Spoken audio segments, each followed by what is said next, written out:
بسم اللہ الرحمن الرحیم۔ پیارے دوستو، رات کا وقت تھا۔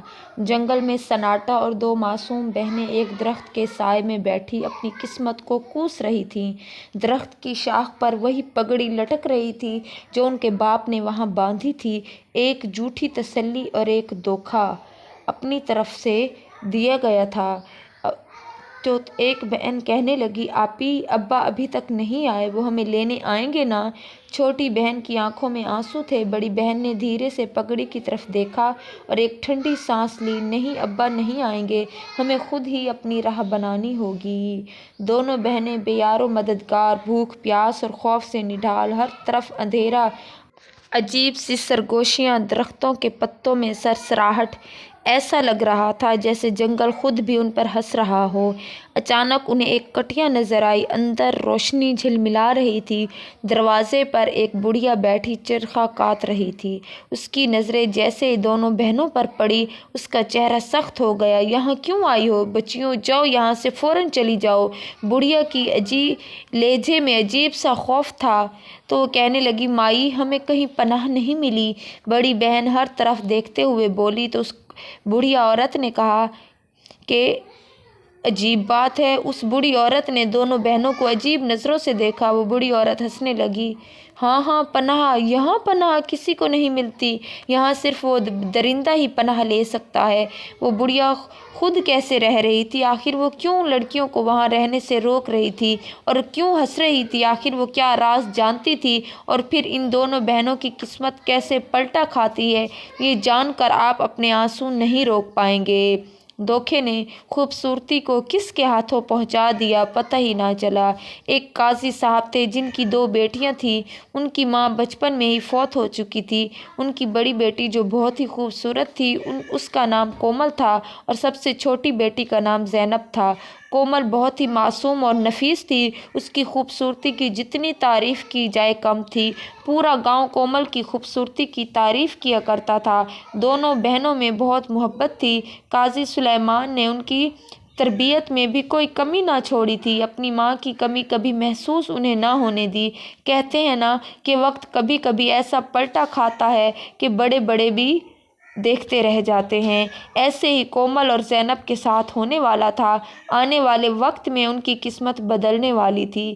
ابھی تو وقت صحیح گزر رہا تھا، لیکن ایک دن قاضی سلیمان ایک عورت کو اپنے گھر لے آتا ہے۔ وہ عورت کوئی اور نہیں بلکہ اس کی دوسری بیوی تھی۔ اس نے دوسری شادی کر لی تھی۔ کومل اور زینب نے جب دیکھا کہ ابا دوسری شادی کر کے آئے ہیں تو ان کے دل پر برا اثر ہوا۔ وہ تھوڑی سی سہم گئی کہ کہا، ابا جی آپ نے کیا کیا؟ جب انہوں بیٹیوں نے دیکھا تو سہمی تھی، تو اس سلیمان نے جب اپنی بیٹیوں کی جانب نگاہ کی تو بیٹیاں اور سہم گئیں۔ تو کہنے لگا، میری بچیوں، یہ تمہاری ماں ہے، یہ تم لوگوں کا خیال رکھے گی۔ میں نے تم لوگوں کی خاطر ہی دوسری شادی کی ہے۔ جس سے شادی کی ہے اس عورت کی نظروں میں سختی، چہرے پر غرور واضح نظر آتا تھا۔ کومل اور زینب اس کی یہ اندر کی خاصیت پہچان چکی تھی۔ پہلے دن ہی وہ سہم چکی تھی۔ روزانہ بھی ان کے ساتھ کوئی اچھا سلوک وہ عورت نہیں کرتی تھی۔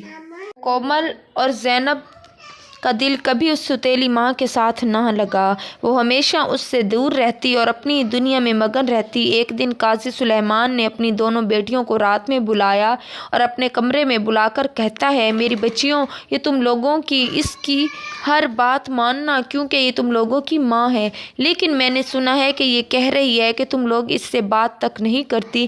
یہ بہت ہی غلط بات ہے۔ لیکن وہ بچیاں ڈر چکی تھی کہ نہ جانے کیا ہوگا۔ کومل کہنے لگی، ابا جان، ہم نے تو کبھی ایسی بات سوچی ہی نہیں ہے۔ امی خود غصے میں ہر وقت رہتی ہیں، جس وجہ سے ہمیں ڈر لگتا ہے۔ وہ بالکل سیدھی سادی تھی، صاف صاف یہ بات کہہ کر وہاں سے چلی گئی۔ تو وہ اس کی بیوی رخسانہ ہنسنے لگی اور زینب اپنے کمرے میں چلی گئی۔ وقت تیزی سے گزر رہا تھا۔ وقت کے ساتھ ساتھ رخسانہ کی نفرت بڑھتی چلی جا رہی تھی۔ ایک دن رخسانہ قاضی سلیمان کے ساتھ باغیچے میں بیٹھی کہہ رہی تھی کہ میں نے تمہیں کتنی دفعہ کہا ہے کہ ان دونوں کو یہاں سے جلا وطن کر دو۔ یہ دونوں مجھے بالکل پسند نہیں۔ میرا اپنا بچہ آنے والا ہے۔ میں نہیں چاہتی کہ میرا بچہ پیدا ہو اور یہ دونوں یہاں پر موجود رہیں، لہٰذا تم ان کو جلا وطن کر دو۔ قاضی سلیمان اب بالکل بیوی کا مرید ہو چکا تھا۔ وہ جو بات منہ سے نکالتی فوراً پورا کر دیتا، جس وجہ سے اس بات پر اب اس نے کوئی غصے کا اظہار نہ کیا، بلکہ یہ کہنے لگا کہ تم فکر نہ کرو، بہت جلد میں ان کا بندوبست کرتا ہوں۔ وہ روز اپنی بیوی کو ٹال مٹول کر کے بات دبانے کی کوشش کرتا، لیکن رخسانہ ایک ضدی عورت تھی۔ وہ کسی بھی صورت ہار ماننے کو تیار نہ تھی۔ وہ ہر روز یہی کہتی کہ تم کب لے کے جا رہے ہو ان کو۔ ایک دن قاضی سلیمان نے کہا، روز روز کا یہ ڈرامہ میں برداشت نہیں کر سکتا۔ آخر کار اس نے وہ غلط قدم اٹھانے کا فیصلہ کر لیا۔ اس طرح رخسانہ اور قاضی سلیمان باغیچے میں بیٹھے تھے۔ قاضی سلیمان نے اپنی دونوں بیٹیوں کو بلایا اور کہا، بیٹیوں، آج میں ایک جنگل میں تم ان دونوں کو لے کر جاتا ہوں، جہاں بڑے بڑے بیڑ کا درخت ہے، وہ دکھانے کے لیے لے جاتا ہوں۔ وہ کسی کو بھی نہیں پتا، صرف مجھے پتا ہے۔ رخسانہ کہنے لگی، اچھا تو آپ مجھے بھی ساتھ لے جائیں، میں بھی دیکھنا چاہتی ہوں۔ قاضی سلیمان کہنے لگا، نہیں، تم گھر میں رہو، میں اپنی بیٹیوں کو لے کر جاؤں گا۔ رخسانہ اداس ہو گئی، لیکن قاضی سلیمان زینب اور کومل کو لے کر جنگل کی طرف روانہ ہو گیا۔ وہ چلتے گئے، بالآخر وہ جنگل میں پہنچ چکے تھے۔ وہ جنگل کے بالکل بیچوں بیچ آ چکے تھے۔ چاروں طرف جنگل تھا اور راستہ انہیں معلوم نہیں تھا۔ وہاں پہنچ کر زینب کہنے لگی، ابا جان، کیا وہ بیر کا درخت ابھی نہیں آئے گا؟ کتنا دور ہم چل کے آئے ہیں۔ ارے بیٹی، تم لوگ فکر مت کرو، بس کچھ ہی سفر باقی ہے۔ کومل خاموش تھی، نہ جانے اس کی خاموشی کیا ظاہر کر رہی تھی۔ بیر کے ایک درخت کے پاس وہ رک جاتے ہیں۔ قاضی سلیمان کہتا ہے، بیٹیوں، تم لوگ یہاں بیر کھاؤ اور میری پگڑی یہاں لٹکی ہوگی، پریشان مت ہونا، میں ابھی آ جاؤں گا، پھر ہم واپس اپنے گھر چلے جائیں گے۔ کومل اور زینب معصوم تھی اور جنگل کی آب و ہوا میں خوش ہو گئی، بے فکر ہو چکی تھی کہ ابا ابھی آ جائیں گے۔ لیکن دیکھتے ہی دیکھتے صبح سے شام ہونے کو آئی تھی، لیکن ابھی تک قاضی سلیمان کا کوئی پتہ نہ تھا کہ وہ کہاں ہے۔ جب ہلکی ہلکی شام ہونے لگی تو زینب ڈرنے لگی، آپی، ابا ابھی تک نہیں آئے، شام ہو رہی ہے، مجھے ڈر لگ رہا ہے۔ جنگل میں خوفناک آوازیں سنائی دے رہی ہیں۔ تو کومل کہنے لگی، پتہ نہیں میری پیاری بہن، ابا کہاں رہ گئے ہیں، رک جاؤ، انتظار کرو۔ اب تو زینب اور کومل پریشان ہو کر رہ گئی تھی۔ کومل پریشان تھی، اس کی آنکھوں میں جیسے اب تو درد ہونے لگا، جیسا کہ وہ سب کچھ جانتی ہو، لیکن اپنی بہن کو حوصلہ دینے کے لیے اس نے یہ جھوٹی تسلی دی۔ ایسے ہی اب شام ہو چکی تھی، سورج غائب ہو چکا تھا، اندھیرے نے اپنا قبضہ جما لیا تھا۔ جنگل میں سرگوشیاں ہو رہی تھی، بھیڑیوں کے رونے کی آوازیں اور جنگلی جانور خوفناک طریقے سے آوازیں لگا رہے تھے۔ یہ خوف اور بھی بڑھتا جا رہا تھا۔ زینب کہنے لگی، آپی، کیا ابا نہیں آئیں گے؟ کیا وہ کبھی نہیں آئیں گے؟ میں جانتی تھی کہ یہ صرف ایک جھوٹی تسلی تھی، ایک دھوکہ۔ زینب کہنے لگی، اب ہم کیا کریں گے؟ اس جنگل میں ہم کہاں جائیں گے؟ جنگلی جانور ہمیں کھا جائیں گے، آپ ہی بتائیں کومل، اب ہم کیا کریں گے؟ وہ رونے لگی۔ کومل نے جب دیکھا کہ زینب رو رہی ہے تو وہ اسے جلدی سے سینے سے لگا لیتی ہے۔ کومل کی آنکھوں میں بھی آنسو آ رہے تھے، وہ بار بار اس درخت پر لٹکی پگڑی کو دیکھ کر رو رہی تھی اور اپنی قسمت کو کوس رہی تھی کہ اس قسمت نے ہمیں یہاں تک پہنچا ہی دیا ہے، تو اب ہمیں اپنا راستہ آگے خود تلاش کرنا ہوگا۔ واپسی کا ہر راستہ بھول جاؤ، کیونکہ اب ہمارا واپس جانا ناممکن ہے۔ کومل زینب کا ہاتھ پکڑنے لگی اور پھر اسے لے کر آگے چلنے لگتی ہے۔ وہ نہیں جانتی تھی کہ وہ کہاں جا رہی ہے، کیونکہ انہیں کچھ بھی نہیں پتا تھا۔ جنگل کے درمیان وہ پھنس چکی تھی، رات بھی ہو چکی تھی۔ وہ ڈرتے ڈرتے چلی جا رہی تھی۔ دور انہیں ایک روشنی دکھائی دی، جیسا کہ آگ جل رہی ہو۔ کومل خوش ہو گئی آگ جلتی دیکھ کر کہ ہاں آپی، ہو سکتا ہے کہ یہاں سچ مچ کی آگ جل رہی ہو، لگتا ہے وہاں پر کوئی رہتا ہے۔ کومل اور زینب کے چہرے پر خوشی آئی، ان کے قدم تیزی سے بڑھ رہے تھے۔ پورا دن بھوکی پیاسے رہنے کے بعد جب انہوں نے امید کی ایک کرن دیکھی تو ان کی بھوک اور پیاس ختم ہو گئی۔ وہ بھاگنے لگی، بھاگتے بھاگتے وہ وہاں پہنچ چکی تھی۔ وہاں ایک جھوپڑی تھی اور اس کے باہر چولہے میں آگ جل رہی تھی۔ پاس ہی ایک عورت بوڑھی چرخہ کاٹ رہی تھی۔ کومل اور زینب نے ایک دم سے سخت نظروں سے جب اس عورت کی نظروں کو دیکھا، ان کے چہرے پر سختی آ گئی۔ کون ہو تم لوگ؟ یہاں کیا کرنے آئی ہو؟ کومل کہنے لگی، قسمت نے ہمیں یہاں تک لا کھڑا کیا ہے، ہم جلا وطن ہو کر یہاں تک پہنچی ہیں، رہنے کو کوئی چھت نہیں، اس جنگل میں بھٹک رہی ہیں، صبح سے نہ ہی کچھ کھایا پیا ہے۔ بوڑھی عورت کی آنکھوں میں خوف تھا، وہ چرخہ کاٹنا بند کرتی ہے اور انہیں بلاتی ہے، جلدی انہیں پانی دیتی ہے۔ پانی دینے کے بعد وہ عورت कहने लगी, अपनी मौत को दावत देने आई हो? बच्चियां थी वो डर गई। अम्मा अब हम क्या करेंगी? क्यों, यहाँ क्या है? हम तो इस जंगल में भटक रही थी, दूर से आग की रोशनी दिखाई दी तो हम ये उम्मीद लेकर आए कि यहाँ कोई रहता है। हाँ मैं रहती हूँ, लेकिन यहाँ कोई और भी रहता है और वो तुम लोगों को खा जाएगा। ज़ैनब और कोमल के चेहरे पर खौफ तारी हो गए। अम्मा वो क्या है? वो बड़ा दियो है जो हर रात यहाँ आता है और वो खूबसूरती को तलाश करता है। वो तुम्हें भी जिंदा नहीं छोड़ेगा। कोमल कहने लगी, अम्मा अब हम कहाँ छुपे हैं? हमें तो कोई पता नहीं हमें कहाँ छुपना है। बूढ़ी औरत को इस पर तरस आ गया। वो कहने लगी, इधर आओ मेरे पास। वो जल्दी से उन्हें अपनी झोपड़ी में ले गई और उसके पास एक बड़ी कढ़ाई थी। इस कढ़ाई में इन दोनों को डाल देती और कहती है, तुम लोगों की सांस निकलने की आवाज़ नहीं आनी चाहिए, वरना वो दियो तुम्हें जिंदा नहीं छोड़ेगा। अब तो वो दोनों बहनें डर कर सहम गई थी और वो बूढ़ी औरत गायब हो चुकी थी। जैसे ही रात हो चुकी थी, ज़मीन कांपने लगी, किसके बड़े कदमों की आवाज़ आने लगी। उनकी सांसें ऐसे निकल रही थी जैसे कि तूफान चल रहा हो। एक बड़ा सा दियो जो बहुत ही खौफनाक था वो वहाँ पहुँच चुका था। इसे लड़कियों की खुशबू आ चुकी थी। वो ज़ोर ज़ोर से हंसने लगा। कोमल और ज़ैनब बहुत डर गई थी, लेकिन ज़ैनब रोने लगी। कोमल ने उसके मुंह पर हाथ रखा और रोते हुए कहने लगी, मेरी बहन अपनी ज़िंदगी चाहती हो तो खामोशी से बैठे रहो, क्योंकि जो कुछ हमारे साथ हुआ है और आज हम जिस मकाम पर पहुंची हैं, अब आगे हमें खुद अपनी ज़िंदगी बचानी है। खामोश हो जाओ। तो वो बच्ची बहन की बात मान लेती है और खामोश हो जाती है। दियो कढ़ाई के गिर्द चक्कर लगाने लगता है। इसे महसूस हो चुका था कि कोई यहाँ है।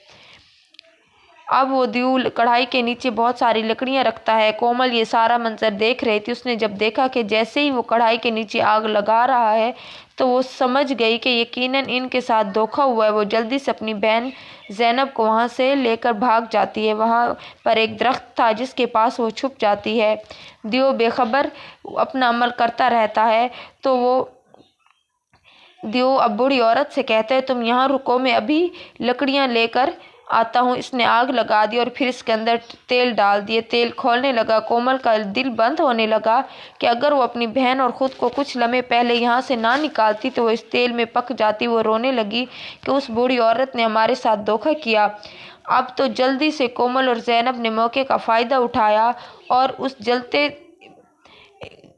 हुए कढ़ाई के पास खड़े हुए बूढ़ी औरत और इस दियो को धक्का दिया तो इस कढ़ाई के अंदर दियो घिर गया और तेल के अंदर पकने लगा। तो अब कोमल की बहादुरी देखकर बूढ़ी औरत झोपड़ी से बाहर निकली और उनको सीने से लगा लिया। कोमल कहने लगी, अम्मा ये झूठी हमदर्दी क्यों जिता रही हो? पहले हमारा बाप काफ़ी था जो हमने तुम्हारे साथ, अब तुमने भी हमारे साथ धोखा किया, लेकिन ये तो हमारी किस्मत ने हमारा साथ दिया और हम इतनी बड़ी मुसीबत से बचे हैं। तो वो बूढ़ी औरत कहने लगी, मेरी प्यारी बच्चियों, मेरे दिल को हाल अल्लाह जानता है। ये दियो कोई आम दीप नहीं है, ये सब जानता था, लेकिन आज तुम लोगों ने हैरान कर दिया। कई साल के इस जागे हुए दियो को तुम लोगों ने कुछ लम्हों में मौत की नींद सुला दी। ये तो बहुत ताकतवर था।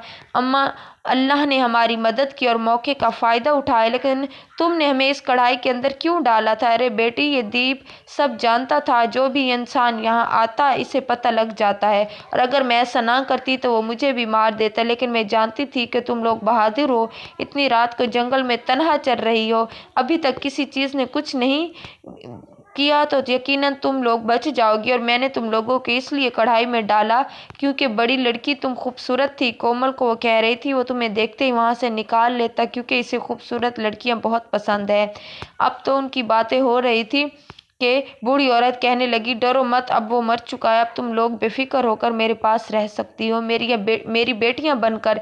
इस तरह वो दोनों इस बूढ़ी औरत के गले से लग जाती है और रोने लगती है। उन्हें अपनी माँ की बहुत याद आ रही थी, लेकिन वो अपनी माँ को याद कर रही थी और बूढ़ी औरत को अपनी ज़िंदगी की कहानी सुना रही थी। बूढ़ी औरत की भी आंखों में आंसू आ गए। इस तरह वो रात गुजर गई। सुबह का सूरज एक नई उम्मीद लेकर निकला। बूढ़ी औरत ने कुछ बकरियां रखी हुई थी। वो कोमल को कहने लगी, ए बेटी, ये बकरियां तुमने चरानी है और छोटी लड़की मेरे साथ जंगल में लकड़ियां जमा करने के लिए आएगी। इस तरह का रोज का मामूल था। कोमल सुबह सवेरे बकरियां लेकर जंगल में चराने के लिए चली जाती, ज़ैनब को भी साथ लेकर जंगल में लकड़ियां इकट्ठी करती। इस तरह उनकी जिंदगी अच्छे से गुजर रही थी। वो दुनिया के झमेलों से दूर थी। एक दिन एक वजीर जो बादशाह के हुक्म पर जंगल से बटेर का शिकार करने आया था, वो घोड़े पर आया और इसने बटेर पकड़कर इसने वहीं पर उनको भूनने के लिए आग जलाई और एक बर्तन में इसने वो बटेर उस आग पर रख दी। उसी जगह पर कोमल पास ही बकरियां चरा रही थी। कोमल बहुत ही खूबसूरत थी। मानो कोमल पर उस वजीर की नज़र पड़ी तो वो देखता ही रह गया। वो इसे देख रहा था। इसकी अकल ख़त्म हो चुकी थी। कोमल अपनी बकरियां लेकर घर चली गई। वजीर जल्दी से घोड़े पर बैठा और महल की तरफ रवाना हो गया। तो बादशाह वजीर का इंतज़ार कर रहा था। जैसे ही वजीर पहुंचा तो बादशाह कहने लगे, क्या हुआ वजीर, तुमने इतनी देर लगा दी। अब वो डर गया कि अब क्या होगा। बादशाह गुस्से में बोला, आज तक तुमने ऐसी हरकत नहीं की, ये गुस्ताखी क्यों की तुमने। वजीर घबरा कर कहने लगा, हुजूर मेरा कोई कसूर नहीं, कसूर तो उस हुस्न का है जिसे देखते ही मैं सब कुछ भूल गया। मजीद गुस्सा करते हुए बादशाह ने कहा, क्या मतलब तुम्हारा, कौन हसीना, जंगल में कौन आ गए। वजीर बोला, है हुजूर, एक हसीन लड़की जो बकरियां चरा रही थी, मैं वहाँ पर गया था। बादशाह ने जब भी शिकार के लिए जंगल में जाना होता तो सबसे पहले वो अपने वजीर को भेजता कि तुम जाओ, पहले जंगल का चक्कर लगा के आओ, इसके बाद मैं शिकार के लिए जंगल में जाऊंगा। बादशाह को भी तजस्सुस हुआ, आखिर इतनी जंगल में इतना हुस्न कहाँ से आ गए। चलो उसी वक्त मेरा घोड़ा निकालो, मैं खुद देखना चाहता हूँ कि क्या वाकई वो इतनी खूबसूरत है। तुम झूठ बोल रहे हो। वजीर बोला, क्यों नहीं हुजूर, चलिए जल्दी चलिए, आप खुद देखकर यकीन कर लीजिए। जंगल में वजीर और बादशाह दोनों जंगल की तरफ चल पड़े। उधर वो कोमल अपने घर आ चुकी थी, मगर अब तक बूढ़ी औरत और ज़ैनब वापस नहीं आई थी। कोमल चारपाई पर बैठी जंगल की खूबसूरती महसूस कर रही थी और बकरियों के बच्चों से खेल रही थी। औरत के घर के पास पहुंचे वजीर इशारा करके बोला, हुजूर वो देखिए वो लड़की। बादशाह की पहली नज़र कोमल पर पड़ी तो वो देखता ही रह गया। कोमल वाकई बेइंतहा खूबसूरत थी। बादशाह से सब्र नहीं हुआ। वो जल्दी से कोमल के पास गया। कोमल ने चौंक कर देखा कि आप कौन हैं और यहाँ क्यों आए हैं। अम्मा घर पर नहीं है, जल्दी चले जाइए। बादशाह मुस्कुराकर बोला, ए हसीना, डरने की कोई ज़रूरत नहीं, मैं जंगल के उस पार वाली सल्तनत का बादशाह हूँ। मेरा वजीर मुझे यहाँ तक पहुँचाने आया है। कोमल बोली, आपको कैसे पता कि मैं यहाँ हूँ। अरे मेरा वजीर यहाँ बटेर पकड़ने आया था, लेकिन जब उसने बटेर पकड़कर आग में डालने की कोशिश की तो तुम्हें देखकर वो सब भूल गया। उसकी इसी हरकत की वजह से उसके बटेर जल गए। जब मैंने गुस्से में पूछा तो उसने मुझे तुम्हारे बारे में बताया। तब मैंने सोचा कि कौन होगी इतनी हसीन के खुद चलकर देखना पड़े, लेकिन अब यकीन हो गया है कि तुम वाकई तारीफ़ के काबिल हो। अब तो कोमल अंदर ही अंदर मुस्कुरा रही थी। आखिर उसके सामने एक बादशाह खड़ा था। वो समझ चुकी थी कि बादशाह उस पर दिल हार चुका है। बादशाह सलामत, आप भी खूबसूरत है, आपको अल्लाह ने बादशाहत दी है, कोमल ने नरम लहजे में कहा। बादशाह बोला, अरे प्यारी, क्या तुम मेरी मलका बनना पसंद नहीं करोगी। ये सुनकर अब तो उस कोमल को अपनी किस्मत पर यकीन नहीं आ रहा था कि इसकी तकदीर इतनी अचानक बदल सकती है। वो खामोश हो गई। बादशाह बोला, मैं जानता हूँ कि तुम किसी बड़े दुख से गुजरी हो, लेकिन अब नहीं, मेरे साथ चलो, मैं तुम्हें अपनी मलका बनाकर रखूँगा, तुम्हें कोई तकलीफ़ नहीं होने दूँगा, तुम्हारी आंखों में कभी आंसू नहीं आने दूँगा। कोमल कुछ बोल नहीं पाई, बस इतना ही कहा, अम्मा और मेरी बहन अभी तक जंगल में हैं, वो नहीं आई। अरे तुम उन्हें छोड़ो, नहीं छोड़ सकती, वो मेरी छोटी बहन है। अच्छा ठीक है, लेकिन जल्दी करो। कोमल ने सोचा कि अगर वो सीधी तरह कहे कि ज़ैनब और बूढ़ी औरत को भी साथ ले जाना है तो ये मुमकिन नहीं होगा, क्योंकि अभी तक तो वो मलका बनी ही नहीं थी और बादशाह का इरादा भी बदल चुका था। वो समझदार थी, फ़ौरन एक ख़त लिखा और चारपाई पर रख दिया। फिर वो बादशाह और वज़ीर के साथ घोड़े पर बैठकर महल की तरफ रवाना हो गए। उधर जंगल में शाम हो चुकी थी। ज़ैनब और बूढ़ी औरत ने देखा कि बकरियां तो थी मगर कोमल नहीं थी। बूढ़ी औरत घबरा कर बोली, है अल्लाह, कोमल कहाँ चली गई। ज़रूर कोई जंगली जानवर इसे खा गया। जंगल में कोमल को ढूंढने लगी, लेकिन वो कहीं ना मिली। जब वो थक हार कर घर लौटी तो चारपाई पर एक खत पड़ा हुआ था। ज़ैनब ने जल्दी से इसे खोला और पढ़ने लगी कि प्यारी बहन ज़ैनब, लगता है अब हमारी किस्मत बदल चुकी है, परेशान मत होना, मैं अपनी निशानी छोड़कर जा रही हूँ। मुझ पर एक बादशाह फिदा हो चुका है और वो मुझे अपनी मलका बनाने के लिए यहाँ लेने आया है। अब हमारे सारे दुख ख़त्म हो गए। मैं कपास की बूरियां रुई के पोरों को देखते आना और मेरी महल तक पहुंच आना, हो सके तो अम्मा को भी साथ ले आना। बूढ़ी औरत ने कोमल की समझदारी को देखा कि कोमल वाकई बहुत अक्लमंद थी। उसने झोपड़ी से लेकर महल तक कपास की पूरियां गिराईं ताकि उसका एक निशान बन जाए जिससे ज़ैनब और बूढ़ी औरत इसे ढूंढते हुए महल तक पहुंच सकें। ज़ैनब ने जब यह ख़त बूढ़ी औरत को दिखाया तो वो बूढ़ी औरत बोली, ऐ मेरी प्यारी बेटी, मैं नहीं आऊँगी, ये जंगल ही मेरा घर है और मैं इसी में मरूंगी। ज़ैनब बूढ़ी औरत के गले लगकर रोने लगी और कहने लगी, मैं आपको हमेशा याद रखूंगी प्यारी अम्मा। बूढ़ी औरत कहती है, मेरी दुआएं तुम दोनों के साथ हैं।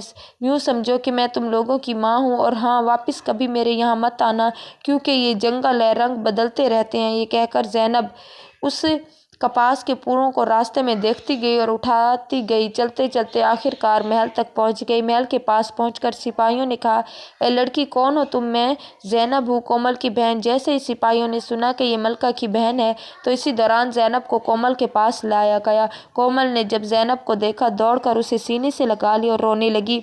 इसी दौरान बादशाह जो वहाँ खड़ा था कहने लगा, प्यारी मलका, रोने की कोई ज़रूरत नहीं, अब तुम्हारे आंसू हमेशा के लिए ख़त्म हो गए हैं और फिर तुम परेशान मत हो, मैं इसका निकाह वज़ीर के साथ कर रहा हूँ, अगर तुम्हें एतराज़ ना हो तो। वज़ीर भी एक खूबसूरत नौजवान था। कोमल खुश हुई, कहने लगी, इससे अच्छा और मुझे क्या चाहिए। इस दौरान ज़ैनब का निकाह भी वज़ीर से हो चुका था। अब दोनों बहनें अपने किस्मत पर रश्क कर रही थी कि वो कहाँ से उठी थी और कहाँ आ गई है। तो अल्लाह की देर है कि अल्लाह जिसे चाहे इज़्ज़त दे और जिसे चाहे जलील करे। ऐसे ही दिन गुजरते जा रहे थे। एक दिन दोनों बहनें बागीचे में बैठी थी कि बाहर से फ़कीर की सदा आई, कोई मुझ बदनसीब को खाना दे दे। जिस तरह की सदा थी, ज़ैनब का दिल बहुत नरम था। इसी दौरान उठी और उस फ़कीर के पास चली गई। फ़कीर की हालत बहुत बुरी थी, वो भूखा प्यासा मैला कुचैला था। ज़ैनब को इस पर तरस आया, वो इसे महल के अंदर ले आई और वहाँ पर ले गई जहाँ हुकूमत और बादशाह इब्राहिम खाना खा रहे थे। ज़ैनब कहने लगी, इसकी हालत बहुत ख़राब है, बेचारा बूढ़ा हो चुका है, हमें इसकी हालत को दुरुस्त करना होगा। जल्दी से बादशाह ने सिपाहियों को हुक्म दिया कि इस फ़कीर को नहला धुलाकर हमारे पास लाओ।